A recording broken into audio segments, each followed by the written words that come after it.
Okay, I told you we'd be finishing our introduction soon, and I hope that today and next week hopefully we'll be able to conclude the introduction so that we'll be finished. But I just want to point out that this introductory material that the Rambam presents us with is really vital. It's not something that we should be striving to get past, because it really frames the entirety of what his project is. And especially, let's see, we're going to get into, when we start page 15, instruction with respect to this treatise. You'll see that in just a minute.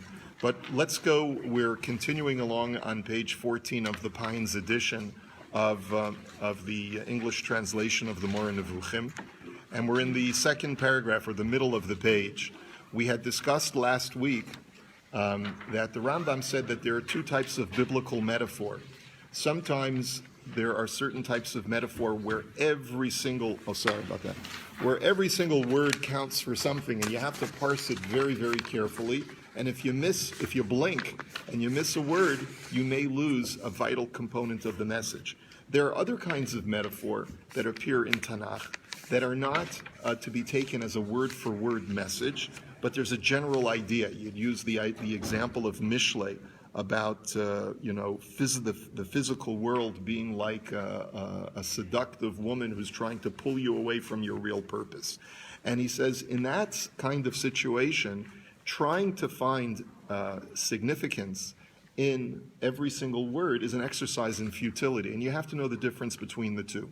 And so when, therefore, he says, you find that in some chapter of this treatise, I've explained the meaning of a parable and have drawn your attention to the general proposition signified by it, you should not inquire into all the details occurring in the parable.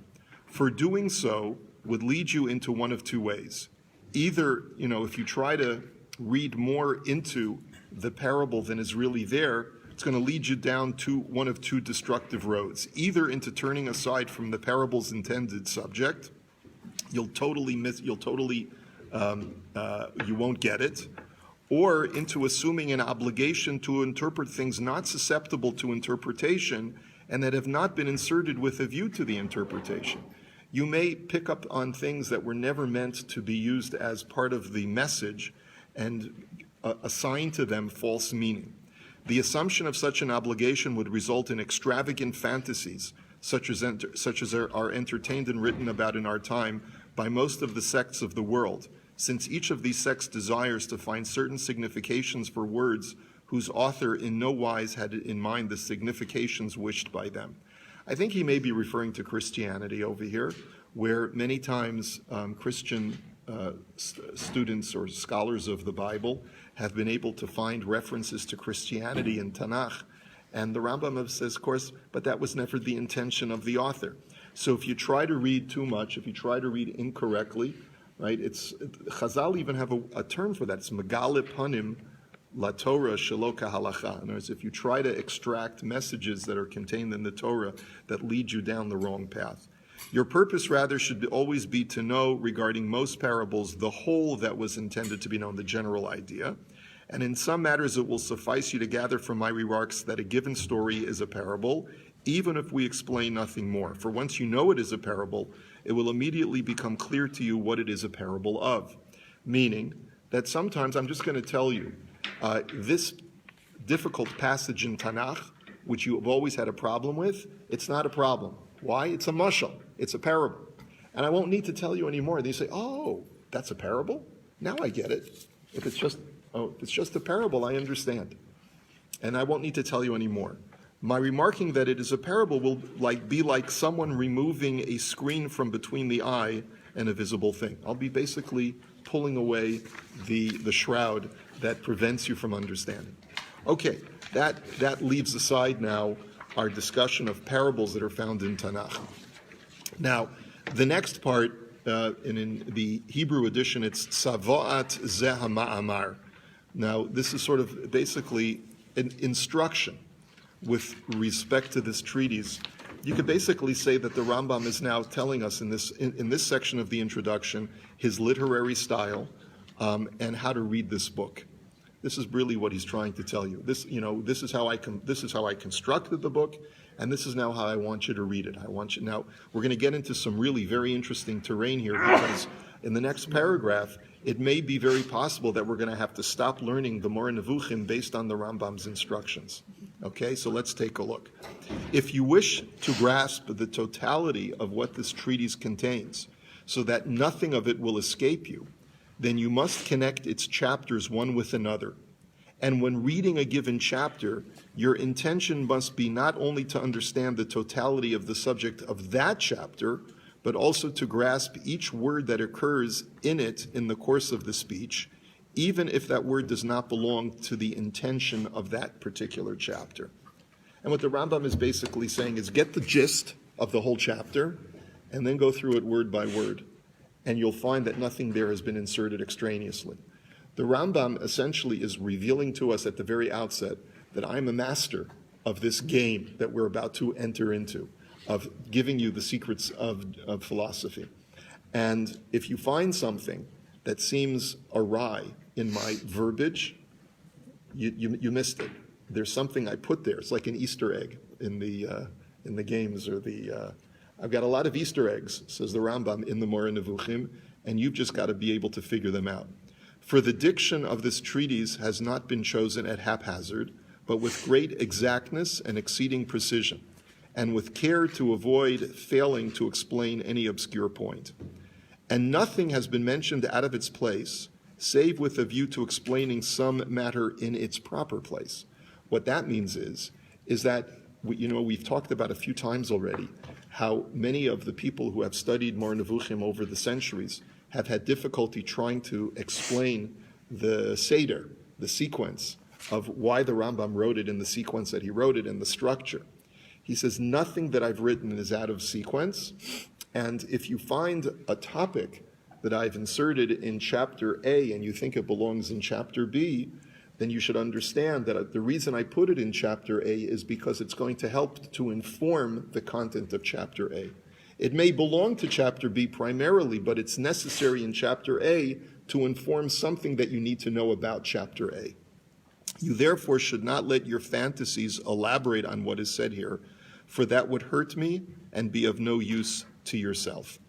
In other words, if you want to try and think that I'm mis-explaining something and that you don't get what I'm saying and therefore you want to ascribe error to me, he says, don't let your fantasies run away from you. I know exactly what I'm doing.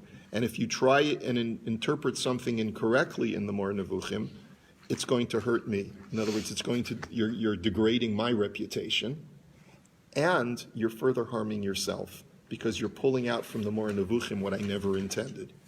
You ought rather to learn everything that ought to be learned and constantly study this treatise, for it then will elucidate for you most of the obscurities of the law, of the Torah, that appear as difficult to every intelligent man.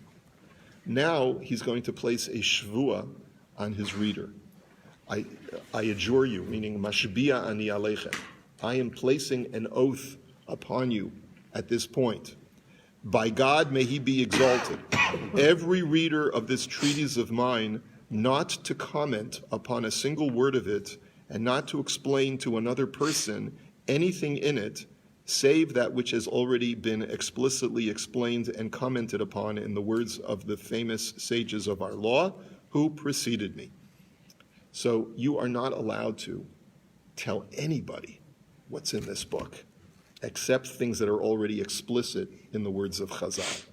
If you reveal to anyone other than yourself what's going on over here, to our Facebook friends, if you reveal anything that I tell you, you are in violation of my oath. Now, this is pretty scary. We ought to turn off the camera right now and we ought to go home, because the Rambam is very, very stern in admonishing us that we cannot share what we learn in the Moreh Nevukhim with others. Now, why does he do that? Because he knows that it's esoteric information, and as the Rambam is wont to tell us many times already in this introduction, that esoteric information can be harmful to people who are the uninitiated, who just aren't ready for the information. They may misinterpret it, they may use it incorrectly, and therefore it's not meant for them. So you shouldn't be sharing it with people who aren't ready, who can't handle the truth, as the famous line from the movie goes, right? And so what right do we have to be doing this? Why are then we studying Moreh Nevukhim together? Why are we letting people know about what we're studying? If the Rambam himself tells us that we cannot share it with others, what right do we have to share it with others? So, first of all, let me also recommend, the relatively new book by Micha Goodman on the Moreh Nevukhim. I don't know if anyone has a copy of it. It was a bestseller in Israel on his sort of basically, he wrote a book about the Moreh Nevukhim. And it's also been translated, a couple of years ago, it was translated into English by JPS. Micha Goodman, great young scholar in Israel, wrote a great book on it. I recommend it. By the way, once you're on Amazon, you should also, by now, if you're going to stick through this, you should already have a copy of the Pines edition of the Moreh Nevukhim that you can get on Amazon as well. Shlomo Pines is the translator, 1963, University of Chicago Press. That's the copy that you should be having. That's what we're studying from. So if you want to continue it and you want to get the most readable, accessible, and accurate translation available in English, that's the one that we're going to be using, and I recommend that you order that on Amazon. So Goodman asked this question. He says, look, what right do we have to go any further in this? What right do I have to write this book? And he points out what other Meforshim have pointed out, which is, number one, you can't make a unilateral shavua. Information is like, once you've put the information out there, you cannot put a lock on your book that you've already published and circulated to the public. You don't have a right to unilaterally ban other people from reading your stuff, right? That's, by definition, information is accessible to all. So the other point is that look at all of the commentaries that currently exist on the Moreh Nevukhim. Look at all of the Rishonim, like the Abarbanel and Kreskes that we've been talking about up until now, that have very, very well known and well used commentaries to Moreh Nevukhim. What right did they have to write a commentary to the Rambam? So clearly, the Rambam's shavua is not to be taken in the most literal sense that you're not allowed to do this. But he's adjuring us to be really, really careful. Make sure that the information that you gain from here is not exploited and placed in the wrong hands. Because there are many people, even within our own community, who simply don't see any value to this type of interpretation, and actually it may harm them, in the sense that sometimes it's better for people to function with emuna pishuta, with simple, honest faith, without delving into these topics. It's only meant to be delved into by people who really are searching for something more, who feel something tugging at them, that emuna pshuta is just not going to cut it for me. And that's for the purpose of this book. But whatever he understands from this treatise of those things that have not been said by any of our famous sages other than myself should not be explained to another. Don't give away my secrets. Nor should he hasten to refute me, for that which he understood me to say might be contrary to my intention. When you read something in the Moreh Nevukhim that doesn't make sense to you, don't be so quick to say I'm wrong. You may not understand what I've said. He thus would harm me in return for my having wanted to benefit him, and would repay evil for good, as the pasuk says in Tehillim. All into whose hands it falls should consider it well. In other words, when you read this, ruminate, let it sink in, study it. And if it slakes his thirst, though it be on only one point from among the many that are obscure, he should thank God and be content with what he has understood. If I only help you answer one of the many difficult questions about Judaism or about life, just be thankful, even if everything else seems crazy to you. If, on the other hand, he finds nothing in this treatise that might be of use to him in any respect, he should think of it as not having been written at all. Basically, what he's saying is if you get nothing of value, then clearly this wasn't meant for you. And so therefore, pretend that I never wrote it, and just let's part ways peacefully, okay? If anything in it, according to his way of thinking, appears to be in some way harmful, He should interpret it, even if in a far-fetched way, in order to pass a favorable judgment. If you find something heretical in the Moreh Nevukhim, be dan lekaf suchus. Don't be so quick to call me an apikairis, because judge me, be dan lekaf suchus. Maybe there's another way that you can interpret my words, and don't be such a zealot, okay? And this, unfortunately, the Rambam was somewhat prophetic in this statement because he knew that his book would be banned in the future, and it was the cause of tremendous turmoil within the Jewish people because he knew that what he was writing was controversial. Bitan lekaf zchus. Don't be so quick, okay? By the way, the greatest way to bring publicity and popularity to a book is to ban it, and that's what happened. The Moreh Nevukhim became this, these forbidden waters to so many people because a ban was placed on it, and it actually, the concern about what many rabbis that lived after the Rambam had about the Moreh Nevukhim only spurred more people to want to try and figure it out, and unfortunately it did get into the wrong hands and people did misinterpret it. For as we are enjoying, let's turn the page, for as we are enjoying to act in this way toward our vulgar ones, all the more so should this be with respect to our erudite ones and sages of our law, who are trying to help us to arrive at the truth as they understand it. So if you're going to be dan lekaf suchus, someone who's a pashut guy, you should surely be dan mi lekaf suchus, because I'm just trying to help. I'm trying to help explain the Torah. So just cut me some slack is essentially what he's saying. I know that among men generally, every beginner will derive benefit from some of the chapters of this treatise, even though he lacks an inkling of what is involved in speculation. In other words, even a beginner, even a novice will get something out of something, some part of this book. A perfect man, on the other hand, devoted to law and, as I have mentioned, perplexed, will benefit from all of its chapters.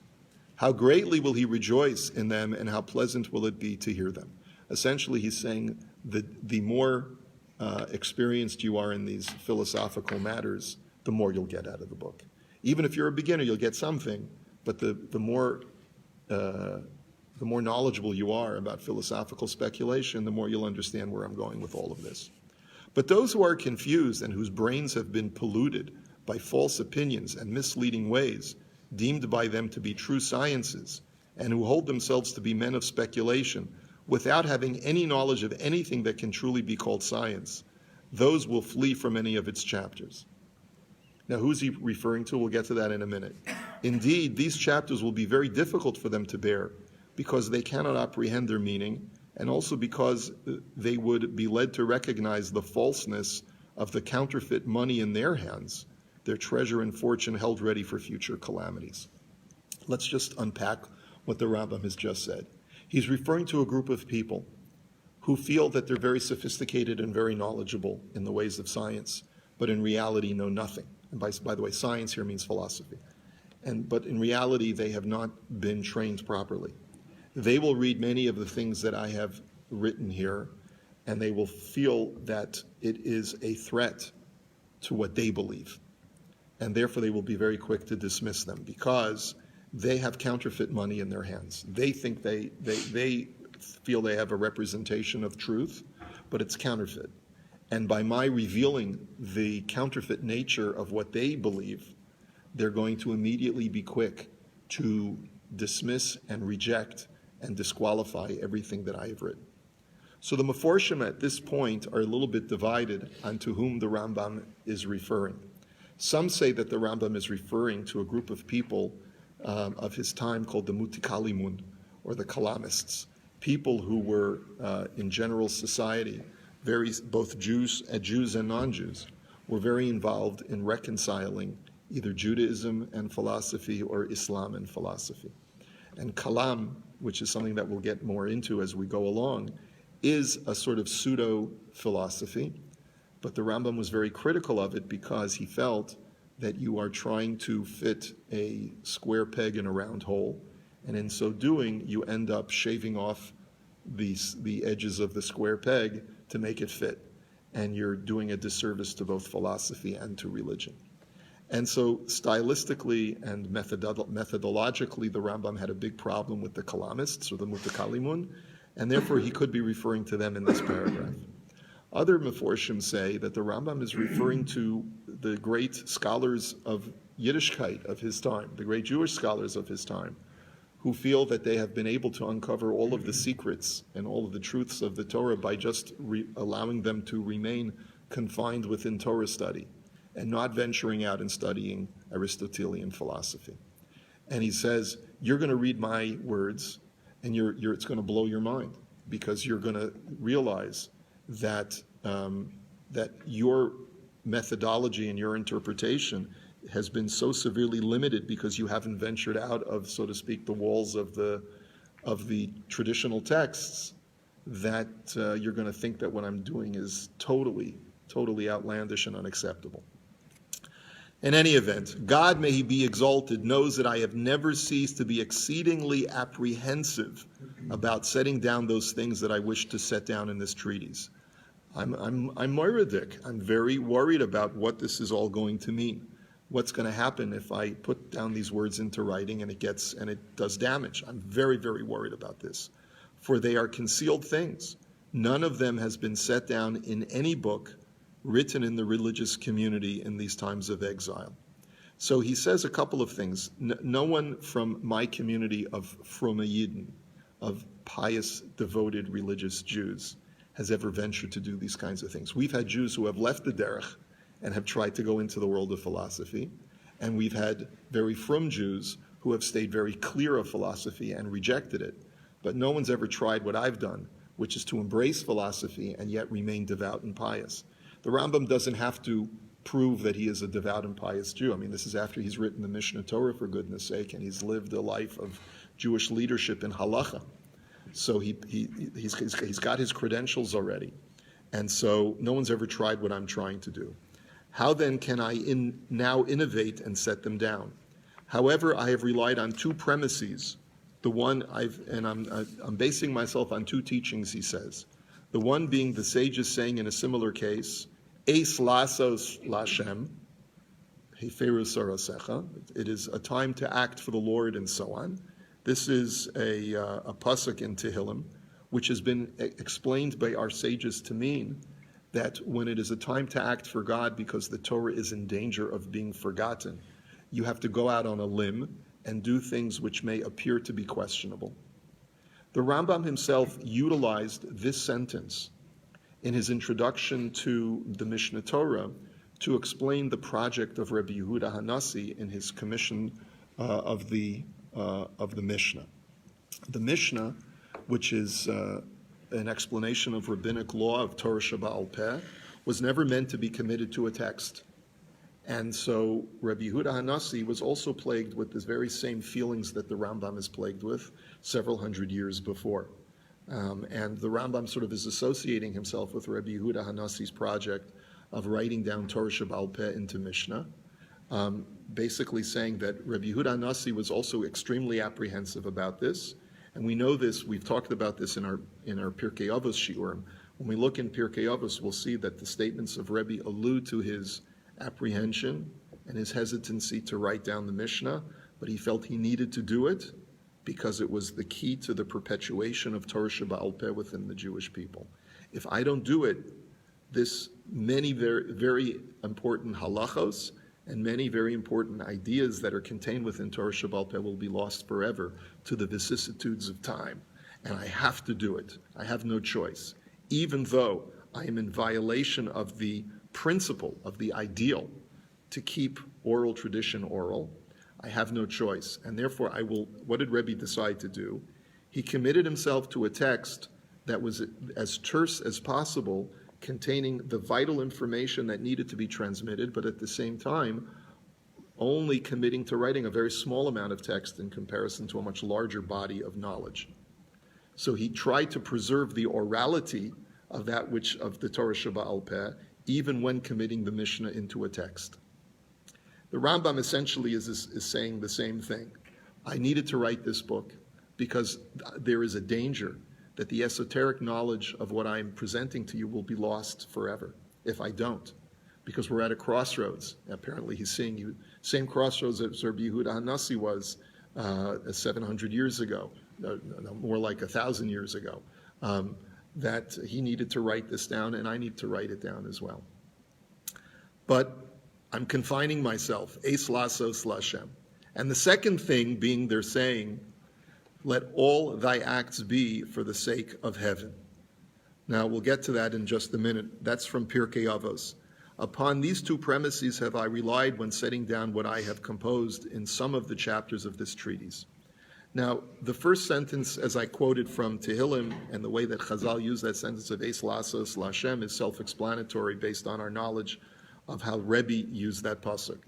But the second teaching is a teaching from the second chapter of Pirkei Avos.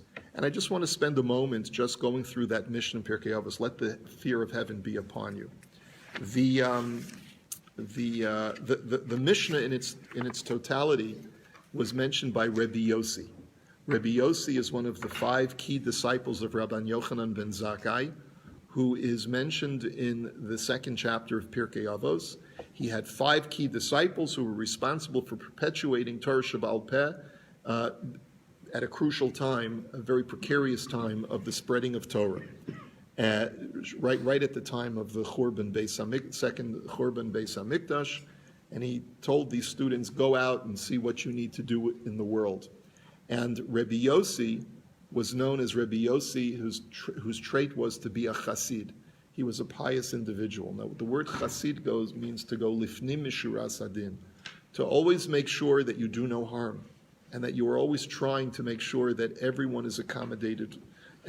Both Hashem is accommodated and my fellow man's needs are accommodated. And he said 3 things. He said, Yehi mamon chavercha chaviv alecha kishalach, that your friend's assets should be as precious to you as your own. Your friend's physical assets, that's mammon, his money. V'haskein atzmecha lilmod Torah she'ena yerushalach. Prepare yourself for the study of Torah, because it is not an inheritance for you. And finally, v'chol ma'asecha yihiyu l'shem shamayim. And that's the quote that the Rambam is the third statement of Rebbe Yossi. Everything that you do should be for the sake of heaven. Then the Meforshim grapple with the 3 things that Rebbe Yossi says, because normally when you see a Tana in Pirkei Avos give us like a series of 3, it's very common, a series of 3 things that he used to be fond of quoting. You have to create some association. The 3 things are usually related, but these 3 things aren't apparently related. There's no apparent connection. Make sure that your friend's assets are as precious to you as your own. Prepare yourself to the study of Torah, because it's not an inheritance for you, and let the fear of heaven be upon you. What is the connection between these 3 things? So some of the Meforshim point out that if Rabbi Yossi is known as with the trait of a chassid, of a saintly or a pious individual, it's because, as I mentioned, his key concern is both he's a shachen tov, he's known as a good neighbor, is the way that he's described by his Rebbe, Rabbi Yochanan ben Zakkai. And Rabbi Yochanan ben Zakkai said, you're a chassid, Rabbi Yossi, go out and tell me what's the most important attribute or trait that you should try to be in your life. And he said, shachen tov, be a good neighbor. Well, what is a good neighbor? A good neighbor is someone who makes sure that he accommodates the needs of all those who are in his vicinity. And then, as Rabbeinu Yonah says, he tries to go out and try to help other people as well.